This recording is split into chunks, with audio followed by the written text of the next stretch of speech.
After 33 years, blissful marriage, preceded by 2 years of passionate courting and cohabitating, my dear bride wife succumbed to an extremely impressive, very rapid onset and very rare form of cancer. She died within 40 days of her first symptoms through Thanksgiving, Christmas, New Year's, and Epiphany celebrations. Needless to say, for those of us with dirt on our hands from laying down a loved one, the calendar can be cruel. Fast forward 3 years from my bride's cremation. My eyes flutter open and slowly, almost as if it's stuck together. My first awake thought is, pink eye. When did that happen?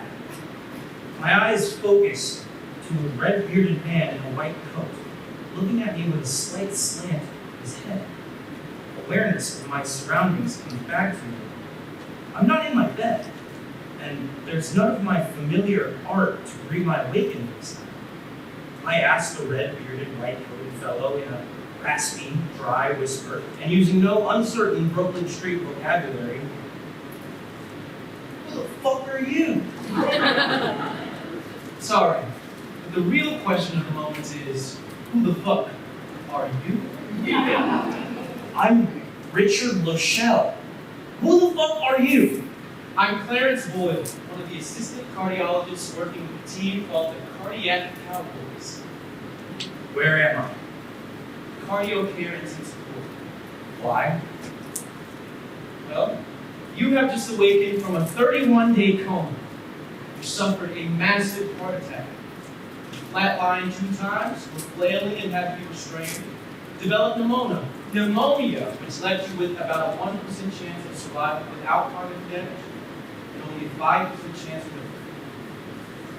So am I going to live? You are one tough man. Yes. You're going to live. I felt my body. It didn't feel like the body I remembered. It didn't respond to my efforts to move my limbs. I felt my limbs, sure, but it didn't seem to be in any mood to move. I did a 180 visual of the hospital. I'm going to live, and what do I do now? Whatever the fuck you want. Whatever the fuck you want, Richard Losciale. I asked him for some ice cream. He disappeared, only to return in moments with some crushed ice in a paper cup. He had to feed me. My arm was where I realized, indeed restrained, so I know my name. That's good. I went inside my brain, shining a cerebral flashlight from wall to wall of my memory and consciousness. I could recall my earliest known memories to my pulling, a real glass pint of milk, or was it cream under my 3-year-old head back in the Brooklyn kitchen, that my paternal grandpa built when he came to America after the influenza of 1914 ravaged Europe. I could remember everything up to going to work one day, kissing my daughter who worked at the front reception area of my company, and telling her in response to her saying that, "Gee, Dad, you look tired."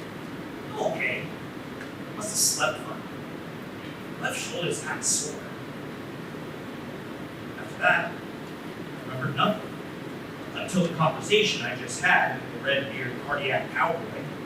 So, wiggling my restrained left-hand fingers, I felt the clumsy buzzer device planted in hospitals for patients' beds. I pressed and I pressed. "Where's my family and my daughter? Is anyone out there for me?" Yes. Here she is. Having now summed up the situation, restrained, confined, weak, soft, numb, yet hurting, smelly, cracked lips, gosh knows what else. I wanted out. My daughter came in. She smelled of freedom, fresh flowers after a light rain. I asked her for ice cream too. But all I got was more spoon-fed crushed ice chips. I want to go home. There's work to do first. What the hell happened to me? Well, we were in a planning meeting. I owned an IT training company, and we were with 3 Air Mobility Command brats from Scott Air Force Base. You started snoring, Dad. We all thought you just fell asleep. But then the head rolled back, and all we could see was the whites of your eyes and your mouth on the slack, and the snoring stopped. I started to dial 911, but one of the 3 airmen said to me, make that call and turn on the radio to some music and let's get to work on this guy. They each took turns doing the CPR on you to the rhythm of my Madonna playlist. They worked that way, each with 5 breaths, rotating for power and resting. They worked on you for almost a half an hour before the EMTs arrived. The Scott Air Force Base folks were all trained in field triage, and it was their skill and their presence that gave your heart and brain the oxygen it needed to minimize cognitive damage. I was ashamed. After all, I'm a Phi Beta Kappa, a successful entrepreneur, a proud man realizing for the first time my trauma. And my trauma was my daughter's trauma too. She witnessed her dad dropping dead at work. I told her, I don't remember any of that at all. She said the docs gave me some memory-affecting drug that blots out short-term memory, so I don't ever have to relive the trauma again. And then I could have been at a light, or on the road, alone, or alone in my bed, or alone anywhere, and I would be dead already. Now, my illness was not caused by some pandemic or rare germs. No one assaulted me. I wasn't bit by a venomous insect. No. I made myself sick after my wife. I went into a sullen grief spiral. Yes, it's true. You can die of a broken heart. Food choices, work too hard, exercise, not at all. I withdrew socially and tried to hide all of my insides from all the outside. My recovery is sporadic, of course. It took me from cardio bed, wheelchair, double canes, single canes, slow walking. It took me 2 years to be able to climb a stair. I asked one of my mentors recently why there are so many people on the planet. The answer is because we don't need each other. We just have to find out why, how. The Dalai Lama, during a Canadian symposium, was asked by a middle-aged Londoner coping with a nasty cancer, "Your Holiness, what should my frame of mind be as I suffer and try to survive my illness?" The Dalai Lama replied, "There are people right now suffering from similar illnesses who have no doctor to go to, no family to hold them up, not even the awareness that they are sick. And so for you, practice a mindset of gratitude. You have awareness of your condition. Gratitude. You have access to professional care and resources to help you fight to survive. Gratitude. Gratitude for friends and family who are close to you. No matter what your situation, someone always has it worse than you.